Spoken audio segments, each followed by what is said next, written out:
it's pretty important, I think, to remind you of how cool it is and how fortunate you are to have like a church and pastors, specifically your youth pastors, who are like, they're so like committed and dedicated to you guys. Have you noticed that? Are they not around all the time? You can't like turn around and not see them, right? And the fact that you guys get to be here and have youth ministry, and I mean, a lot of your friends, probably their churches may not even be meeting yet, right? But you guys have been going strong, which I think is super cool. And so I just think you should always remember that whenever you come in. Remember how fortunate you are to have such great leaders, as well as your youth leaders who hang out with you. I'm sure they like got off work and then came over here. I say that because I was a youth pastor for 5 years, and I remember kind of what a grind it could be sometimes being a youth pastor. And so your youth pastors are awesome, and it's really cool that they're here and the things that they do for you. So don't forget that as you spend time with them, but it's super special. And I've known them for a few years. And like I said, I was a youth pastor for 5 years, and then I worked at another church for a few years. And then now, this is my first year ever, I became a teacher, junior high teacher. Do you guys remember junior high? You trying to forget it? All right. How many of you loved junior high, like middle school? No one loved it because you couldn't wait to get to high school, right? So what was worse, like 6th grade, 7th grade, 8th grade? Who said like maybe 6th grade was your worst year so far? Anybody? That's okay. I teach 6th grade. I teach history and science, so I'm glad to know that your 6th grade wasn't the worst year ever. But it's been a big change for me. It's been really interesting becoming a teacher. But for me, I grew up like in a small town. Are you guys all from Ada or somewhere close? You've been here for a little while? Some of you may, I have no idea, pretty new. Well, for me, I grew up like in a small town, Oklahoma, and then I went to college at OU, and then, you got an OU fan? Yeah. That's what I like to see. That's what I like to see. I played rugby for the University of Oklahoma for a few years, which was like, it's probably like my most interesting fact. So while I seem chill and calm, man, I love tackling people. I love, running over people. Anybody, any sports in here just like love that kind of thing? I feel like this guy's looking at me. We're making eye contact right now. So, and then I actually still play for a team in Oklahoma City. We just haven't been able to play because of COVID, because COVID's just, turning everything upside down. But man, it's cool. It's a fun part of my life. I've been married for 12 years, and I have 2 young daughters, Josie, who is 5, and Elliot, who is 2 daughters. And so it's pretty crazy having 3 girls in the house and then me, but it's super fun. And I say all of that to say, man, tonight we're going to talk a little bit more about the series you've been talking about influence, right? So Pastor Mark's been meeting with you guys talking about influence. And I remember thinking when I was a youth pastor, man, I have so much influence, right? Like these students who are in my youth ministry, I have so much influence. And then I remember even becoming a teacher, and I've only been in it for a few months now, thinking, man, I feel like I have a lot of influence, right? And then I actually got in the classroom with all of these little 6th graders, right? And I realized that even though I'm a little bit older than them and I feel like I have all this influence, they actually don't really care what I think that much. If you remember feeling that way when you were in junior high, like how many of you tested the limits of your junior high teachers? Like they would have quit like after having, I like the honesty right here. He's like confessing it. Like what I've learned though, what I've learned from my little 6th grade class is that the most influential people in the room are them, right? There's a few of them who, if they're going the right direction, the class is going the right direction. And if they're going crazy, going off the rails, nonstop talking, being disruptive or disrespectful, then the rest of the class starts to follow along. And it just reminded me, it was interesting preparing for this to talk about influence with you guys, just how much of this idea of influence is not so much about anyone else. It's not so much about even your leaders. It's really just about you, right? The people that have the most influence in this room, it's not your pastors, it's not your leaders, it's actually you, right? The culture of your youth ministry, the way it feels to be here, that comes from the way that you treat each other, right? The way that you interact with one another. And so I just want to talk a little bit about that tonight, because I think that if we would understand just how much power we have as people your age, I'm going to say we, I'm going to include myself in like your young, Gen Z group, even though I'm like a millennial kind of, like at the top end of a millennial, okay? So we're going to say we, but we have so much influence. But if you don't, some of you are thinking, well, I don't believe that's true. There's not anyone that's following me, right? I got like 10 followers on TikTok, and like that's not enough, right? Some of you are like, I got 50,000. Well, good for you. None of us have that many. And so you may be thinking like, my idea of influence, I don't know if I actually have that. Or you might be thinking about people who do have influence, and you're like, how in the world did they get it, right? Have you ever looked at someone and things are going so well for them, and you're just like, how is that even happening to you, right? Because you're doing all the right things. You're making all the right choices. You're showing up. But then maybe someone else, you look at them and you compare your life to theirs, and you're like, what is going on? Like, I know they're not making this a priority in their life, right? And here they are, all of this influence, all of this like popularity or whatever it is. And we begin to think, well, you say I have influence, but if I even had it, what would I do with it? And do I even have what it takes to carry the weight of being an influential person? But here's the thing I want to make sure that you know, all right? So through Jesus, right, through the cross, through God's grace, we all have the reward of a relationship with God, right? If you hadn't been saved by God, you wouldn't have a relationship with him, all right? So this is like our foundational base level of everything. We have a relationship with God. It's like a reward. We get it because of who God is, not because we're good enough, not because we have the influence, but because God decided to make a move and bring you close to him, all right? So you have this relationship with God. You have grace, salvation, you have purpose in your life, you have direction to go. But I think a lot of us stop there. We think, all right, I've got my relationship with God. I've got my youth group to show up to on Wednesdays. I've got my church to go to on Sundays. I've got all these kind of compartments in my life, and I have influence in some, but no influence really in others. And sometimes we just stop right there. But I think that God wants you to have more than just a relationship with him. I believe, and this is the first point I want you to remember, that with relationship comes responsibility, okay? With relationship comes responsibility. With every relationship, right? Think about your relationship maybe at home. Whether you live with your parents or someone else in your family, that relationship comes with responsibility, right? If you are in a band or you play sports or you have a circle of friends, there's a relationship that you have, but there's also responsibility that comes with those relationships. You have things that you have to pick up. You have things that you have to carry. And the same is true in our relationship with God. He's given us his relationship for free, but now he's saying, look, I have some really good responsibilities for you to pick up.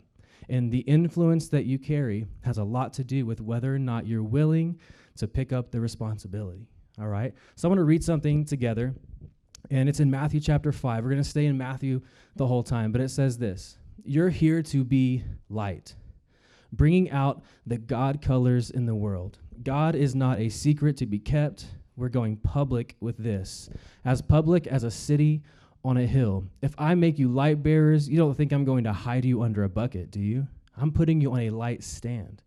Now that I've put you there on a hilltop, on a light stand, you should shine. Keep open house. Be generous with your lives. Be opening up to others. By opening up to others, you'll prompt people to open up with God, this generous Father in heaven. And I think when we talk about picking up the responsibility that we have by having a relationship with God, it's important that you understand that you have a unique design that is only for you. You have a place in this world that is designed just for you. It's intentional, right? It's not accidental. It's not a coincidence. You might look at your life and think, man, I don't know. I don't know if I belong in like this town. I don't know if I belong in this family or this school. And all of us probably have moments like that. But the truth is, whether you see it yet or not, you're in that place, in that town, that school, that family for a reason. You have things that God said, you know what? I have things to accomplish in this family. I have things to accomplish in this youth ministry, in this school, in this city. And I think I'm going to have you do it. I want to have you do it because you're the one that he's placed here, right? So who else's responsibility could it be? Okay, so you're intentionally placed strategically, right, on purpose. And there might be times when you think there's no way, like, I can't wait to do this, fill in the blank. I can't wait to make this team or get to this city or to move to this college or to get out of my parents' house or whatever it is. We all have things like that. But if you're not careful, you will overlook these everyday, ordinary, average moments, and you'll not realize that they are actually God-created assignments made just for you, that no one else is supposed to do except for you. No one else is supposed to have influence in your family. Why? It's your family, right? No one else is supposed to have influence in your school or on your team or in your band or in your circle of friends. Why? Because it's yours, right? It's yours. And you can't change what you don't own. You can't change things that you don't take ownership of. And so you might be thinking, okay, like that might be true, all right? I might be willing to admit that God put me here in this time, in this place for a specific reason, even if I don't necessarily love my fill in the blank, city, school, family all the time, whatever it is. I might be willing to admit that God put me here on purpose. But even if I had the influence that you're talking about, I don't even know if I'm confident enough, equipped enough, prepared enough, or influential enough to be able to actually do the things that God created me to do. Have you ever felt like that? Like even if I admitted that God had something big for me, I don't know if I could actually live up to it. Have you ever felt that insecurity? You don't have to raise your hand. I'll raise mine because I've definitely felt that. The moment, that first day that I walked in to a classroom full of 11-year-olds, and I was like, man, these kids are tough, you know? Like, I was a little bit intimidated by a bunch of 11-year-olds. I have 46 in my class. We have like a unique thing. There's 2 or 3 teachers in there at all times. It's weird. Super cool, but it's weird. And I remember looking around being like, okay, doesn't matter who I am. There's 46 of them. They're all 11. They have no boundaries, no rules. It's just going to be like a cage match in here, you know? Which I could win for a while, but eventually, you know, like World War Z, like the zombies just like all piling up on you. That's kind of that feeling. Like they're all coming, right? And so I can relate to that feeling of like, okay, I know I'm supposed to do something, but even if I figure it out, do I have what it takes? Like, do I have the power? Do I have the ability? Am I equipped to actually do what God says he wants me to do?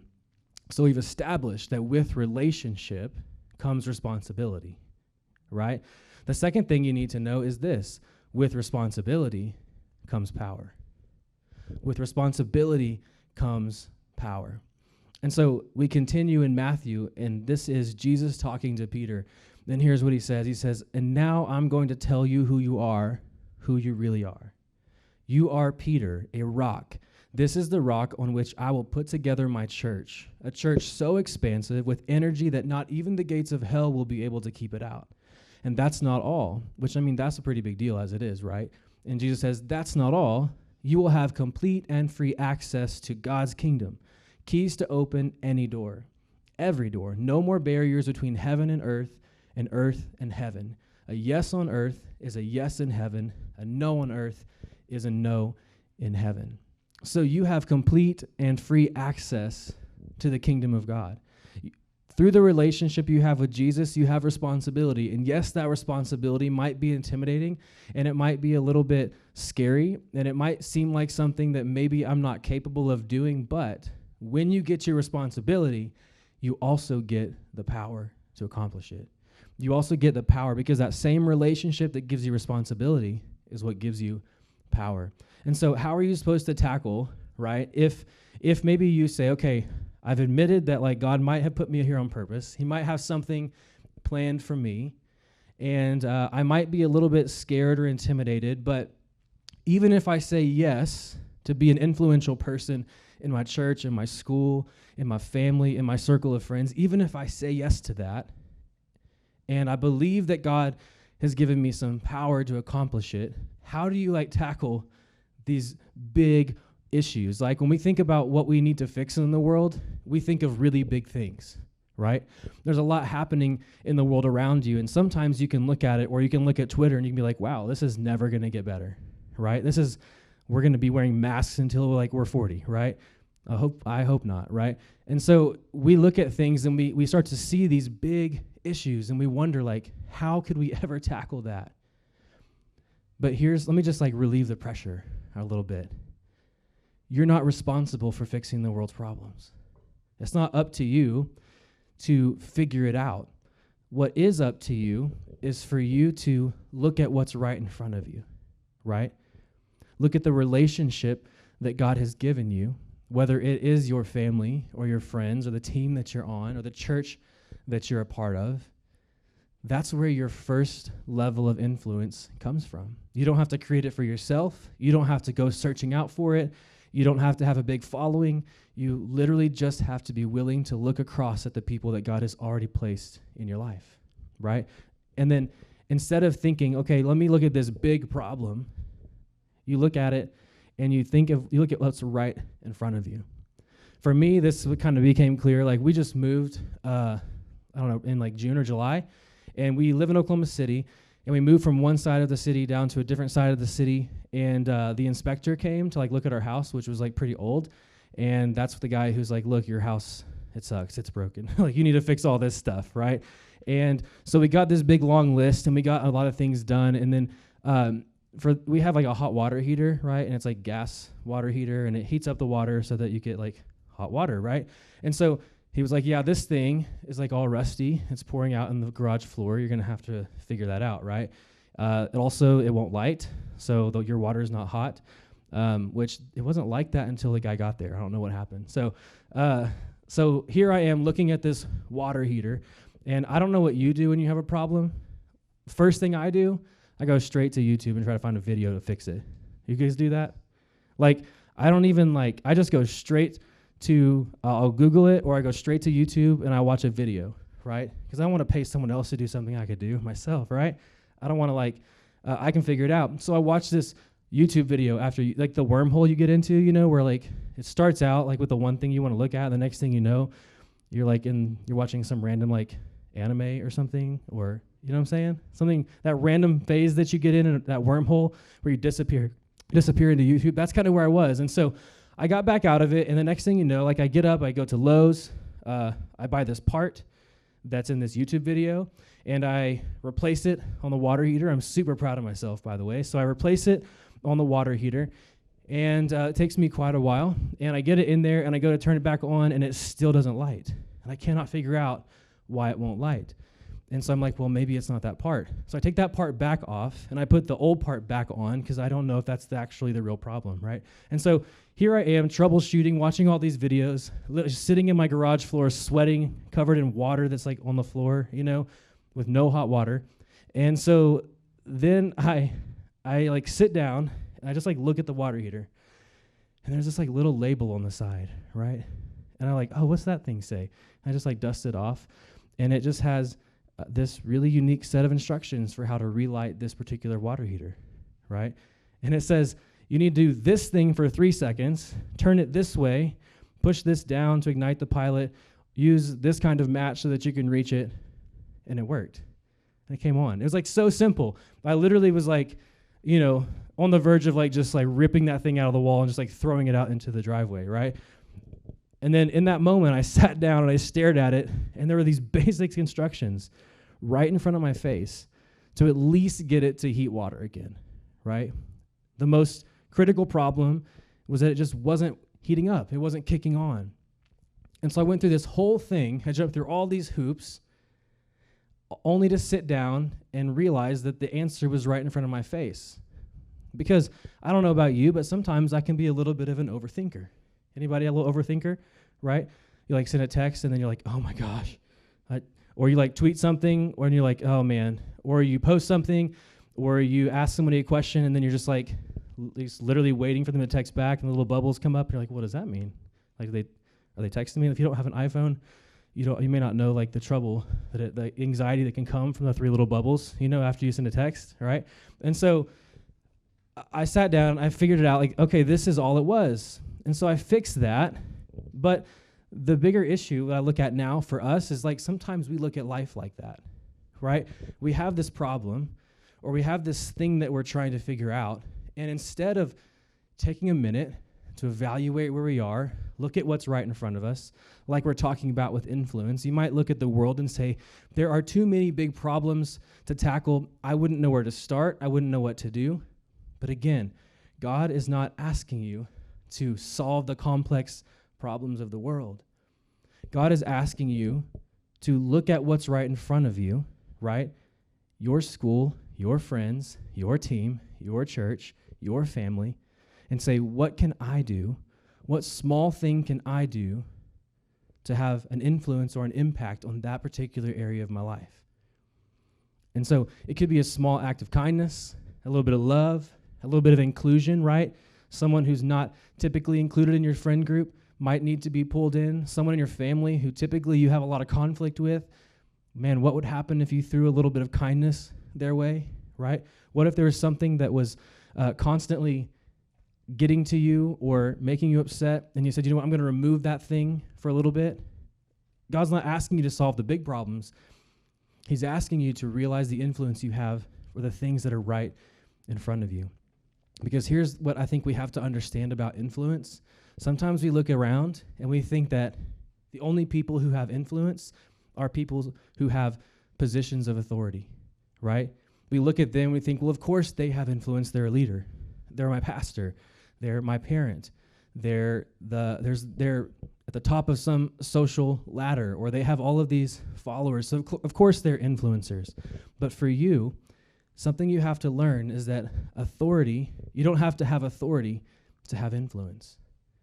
You don't have to wait until you're 25 or 30 and you have some solid job, or you've graduated college, or you've made that dream that you have. Like, you don't have to accomplish something in order to have influence.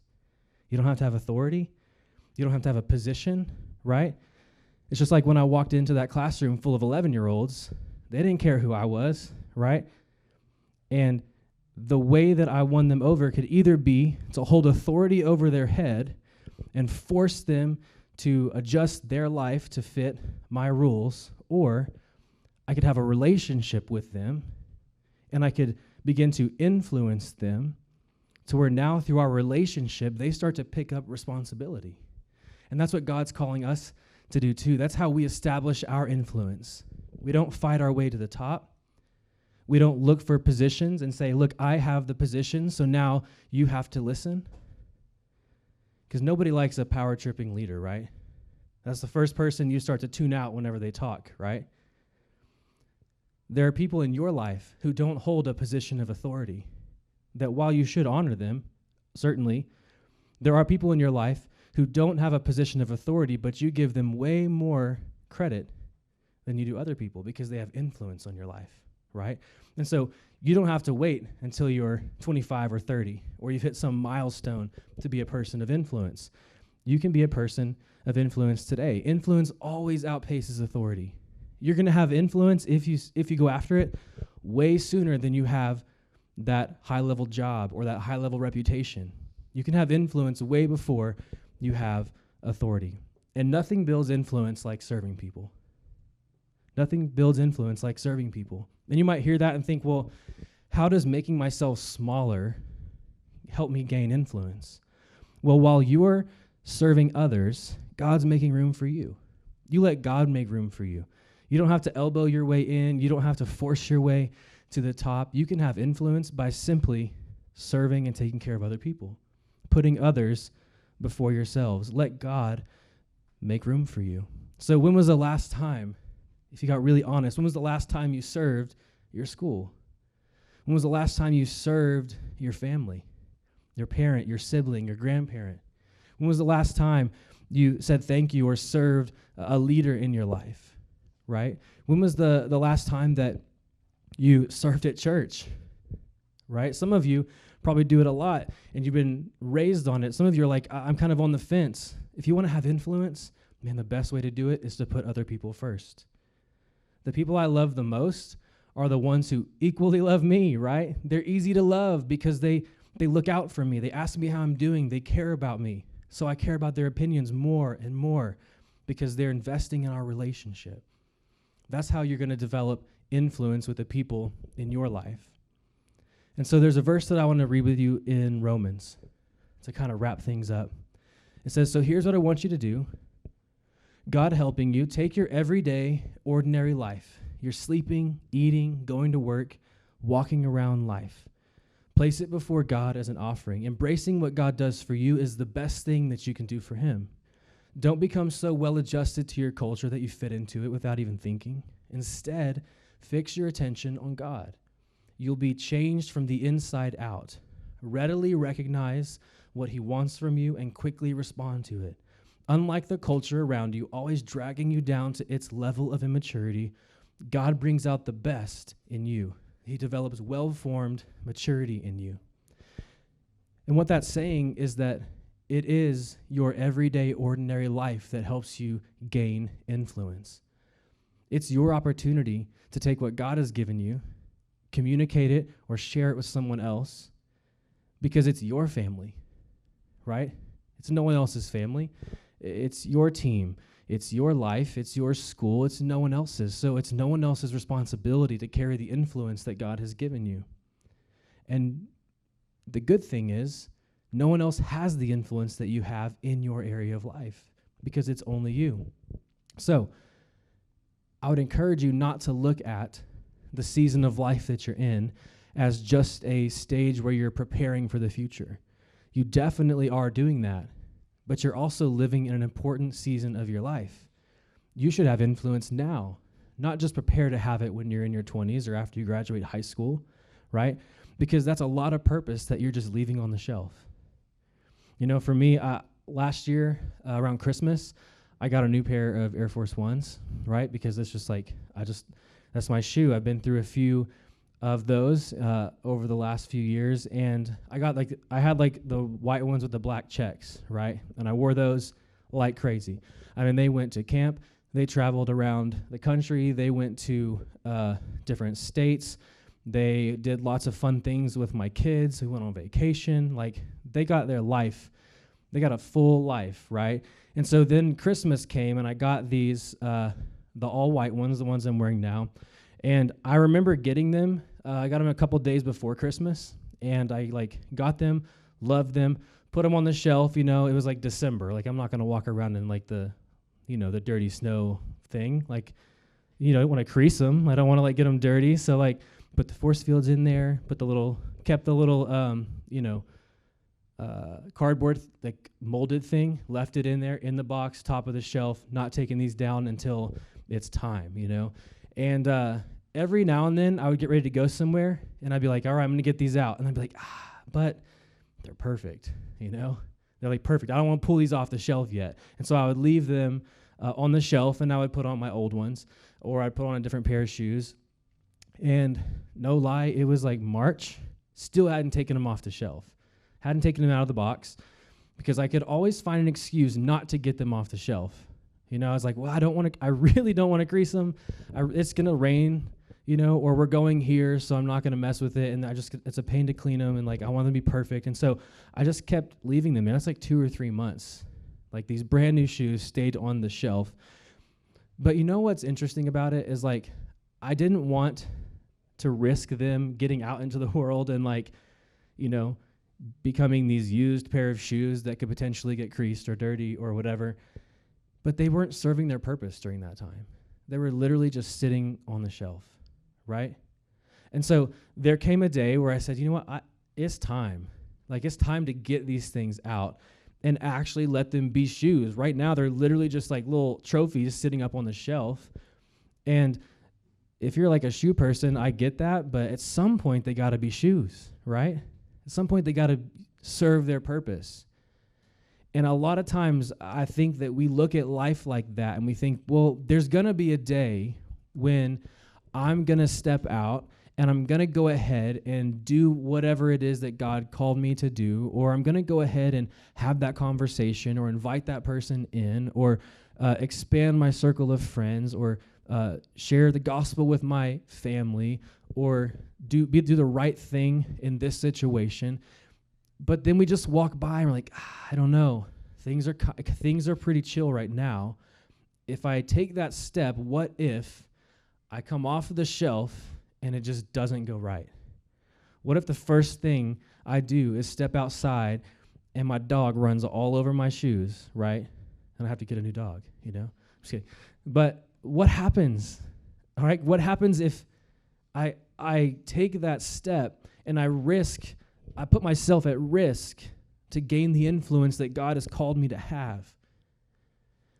But can you see the connection that we're making here? If we stay on the shelf, if we stay back from the things that God has created for us, if we never fully engage in the circles that he's created for us, we're not serving our purpose.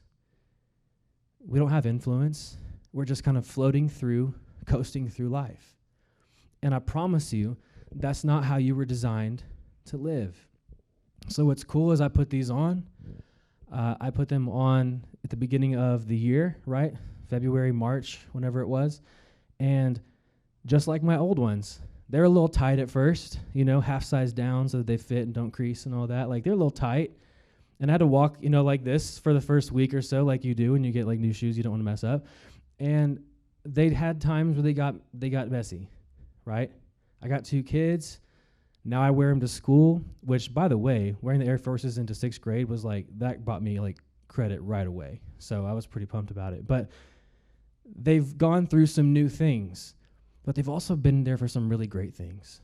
They've experienced some really great moments in my life, a lot of new things, a lot of fresh things, a lot of things that if I hadn't worn them, they would have never seen, right? Your life is the same way. There's going to be a day where you're going to have to say, I'm not going to stay on the shelf. I'm not going to be a person who's scared to take a step out and do something that I haven't done, have a conversation that I've been a little scared to have, right? Pick up a new responsibility, maybe drop an old habit. And here we are looking at why and how we can have influence. It's because we have a relationship with Jesus. With his relationship, though, comes responsibility. Responsibility can be scary, but with responsibility comes the power to accomplish it, right? And the last thing we talked about, you don't have to have authority to have influence. You can start right where you are. You have the authority to make things on earth like they are in heaven, like that verse says. You have the keys to the kingdom, total access to God. If you really believe that, just how much would you accomplish? How much different would you live your life if you believed you had total access and total power that comes from God? I'm pretty sure that we wouldn't be leaving ourselves on the shelf for very long, right? Because you know what? When these wear out, I'm going to buy a new pair, God keeps refreshing you over and over and over again. He doesn't run out. He doesn't get tired. He's not bored with your life. He doesn't think that, I wish I had actually put you over here. He put you where he did for a reason, in this city, in this school, in this family, in this church. And if you'll believe it, it'll change the way you see your life. Let's pray. God, we love you. We're so thankful, God, for the way that you love us. God, that you did give us a relationship with you. God, I thank you that we're able to see that with the relationship we have, God, you have things assigned for us to do. And so I prayed that we would have the courage to ask you to reveal those things to us, the conversations we should have, the friends we should make, the changes that we should make, the responsibility that we should pick up. God, I pray that when you make those things clear to us, that we would realize we have your power to do everything that you've created us to do. We have total access to you. We have the keys to the kingdom, God, that we are the people who are going to bring heaven to earth. We're going to make this city look like it should. Our friend group, it should look like something that glorifies you. Our team, our friends, our sports, our families. And so, God, I pray that we'd understand we have the power to do it. And God, I pray that we wouldn't wait, that we wouldn't sit on the shelf, but instead we would break out into whatever it is that you've called us to do. We love you. Today we pray. Amen.